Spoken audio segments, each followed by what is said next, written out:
Radio Indore से प्रस्तुत हैं दैनिक समाचार।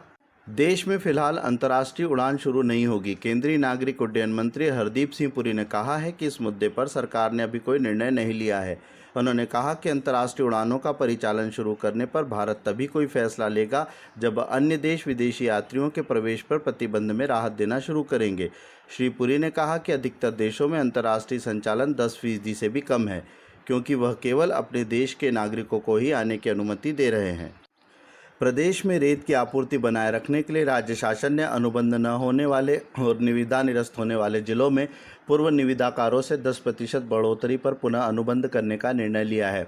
मध्य प्रदेश राज्य खनन निगम लिमिटेड के महाप्रबंधक आशुतोष टेमले ने बताया कि प्रदेश के 41 जिलों में रेत खनन शुरू हो चुका है, लेकिन 3 जिलों में राशि जमा नहीं करने पर निविदा निरस्त कर दी गई। 2 जिलों में निविदा प्राप्त नहीं हुई है। इन जिलों में शासकीय निर्माण कार्यों के लिए कलेक्टर अस्थायी रूप से परमिट जारी कर सकेंगे।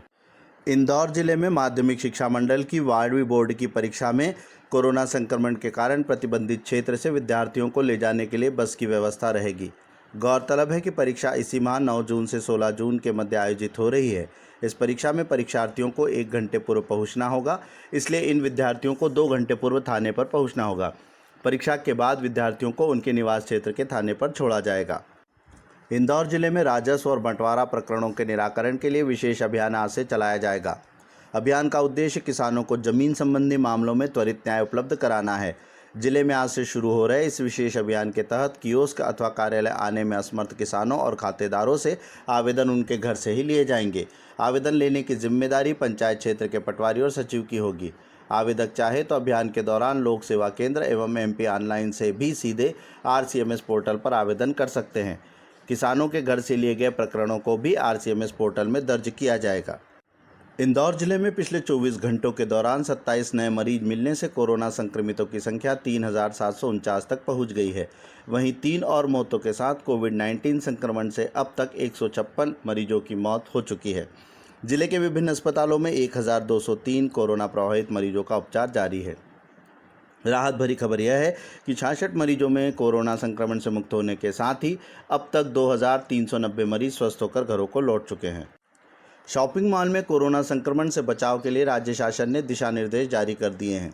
कोरोना संक्रमण के कारण प्रतिबंधित क्षेत्र में मॉल खोलने की अनुमति नहीं रहेगी। मॉल में गेम जोन, बच्चों के खेलने का क्षेत्र और सिनेमा हॉल को खोलने की अनुमति नहीं दी गई है। शॉपिंग मॉल प्रबंधक को सैनिटाइज़र और थर्मल स्क्रीनिंग की व्यवस्था अनिवार्य रूप से करनी होगी। मॉल में मास्क पहनकर केवल लक्षण रहित ग्राहक और कर्मचारियों को ही आने की अनुमति रहेगी। मॉल के अंदर संचालित दुकान में ग्राहक के लिए हैंड सैनिटाइज़र और मास्क की व्यवस्था किया जाना अनिवार्य है।